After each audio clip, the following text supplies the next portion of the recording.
Okay, so we have a few more minutes. I would love to talk a little bit more about kind of how you think about orchestration, because Mhm.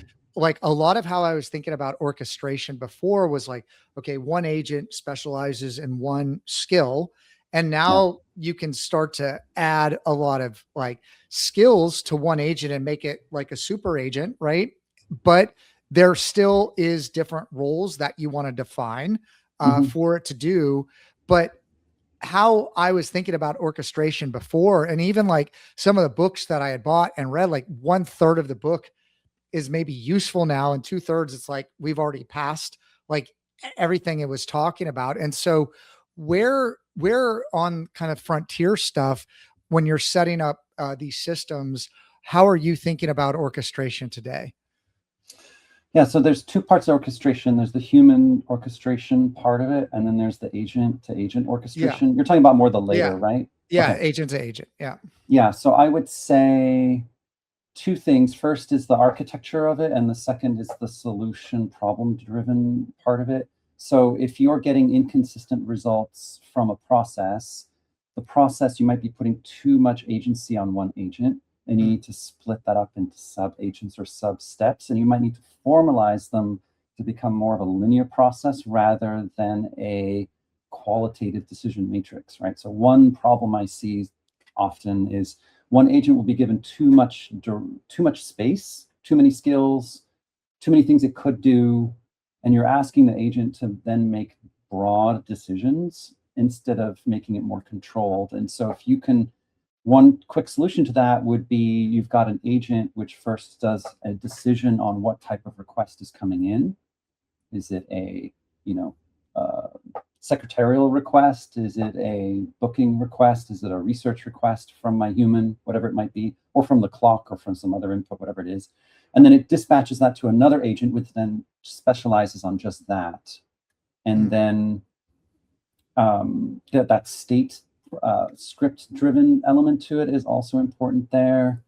Splitting it up can also help you with that memory management context. I know we may not have time to get into that. I know that was one of your questions, but memory management is, of course, really important right now. Context management, context firewalling as well between agents And can be then you really talked a important. little bit about the bridge, like building like little Mhm. bridges. Like, can you give an Yeah. example of that maybe?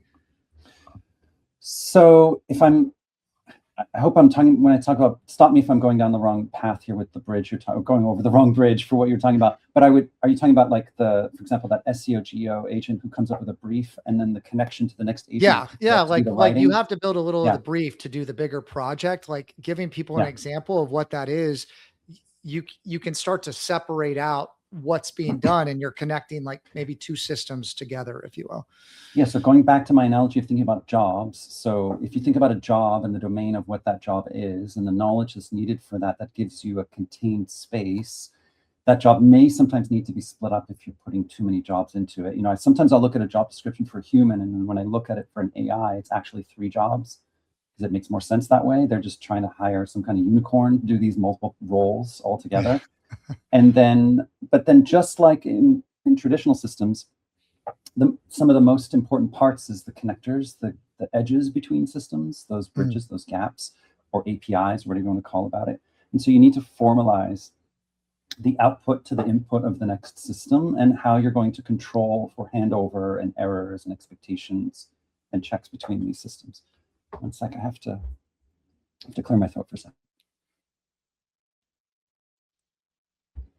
Okay, sorry about that. And my coffee cup's empty, so I couldn't just liquidate my throat there. Liquefy, I don't know, whatever the word is. Lubricate, that's what I'm looking for. Anyway, so you have to look at that bridge point, and then there's different ways you could do that. You could use an inbox system where you just talk to each other.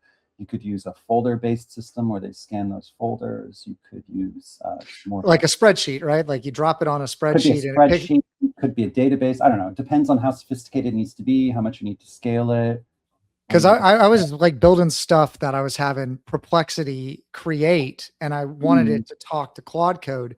And the best way I could figure out how to do it is dump everything into a spreadsheet, and then Claude Code recalled it. Like I was trying to get them to talk to each other, but Mhm. I just Mhm. had to like drop everything in a document and then have it When you say call that. Perplexity, it's just you using Perplexity browser and then. So Comet, you can spin up multiple agents at a time to do like different Okay, kind of so you're doing research. agents in there. Okay, Yeah. yeah. Mm-hmm, And mm-hmm. but I was trying to get them to That talk works. to each other. And I was Yeah. just dropping in a spreadsheet and then recalling when it was updated. So it would check it. Okay, And if new information was checked, it would pull it.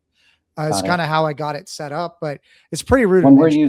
when we're using Perplexity, because it's great for certain, it's really good for certain things. We're using it as an API tool for an agent that itself has access to databases or memory or whatever. So we don't need to, that whole kind of what you're talking about, we don't end up having to deal with it because agent, I don't know, Bob, let's call agent Bob. But Bob has the API, Perplexity does research with there, gets data back, stores it either in a JSON file or a table or Superbase or Yeah, whatever yeah, like yeah. kind of needed.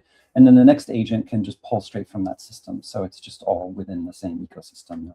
Yeah, It's not yeah. having to translate across a third medium. Got it. Yeah, yeah. Awesome. So I do have a hard stop on the hour. I would love Sure. to kind of, I know I jumped around. I'll definitely have to have you back. I really enjoyed our conversation. I know we were talking some Yeah, same. This philosophical is fun. stuff. Um, yeah, no, you try to talk to somebody on the street about this. Sometimes people are like, what are you talking about? Oh, Um, totally. Yeah. no, maybe is there anything in the course of this conversation that you thought might Mhm. be really valuable to just add to this conversation here? And then if you could share a little bit more about what Fountain City is doing and how to get in touch with you. You talked about some Sure. blogs you're writing, Yeah. and that would be phenomenal. Things that weren't discussed. I mean, there's so many things that could be talked about. You know, there's security and how are you handling that? There's scalability. There's if you're going into. Don't drop your API keys right in the prompt, guys. Like don't do that because it's gonna get Yeah, processed. Like there, you yeah. gotta set up a file or something like that where it pulls from. Hmm. So yeah. Yeah. So there's a lot to talk about there. Um,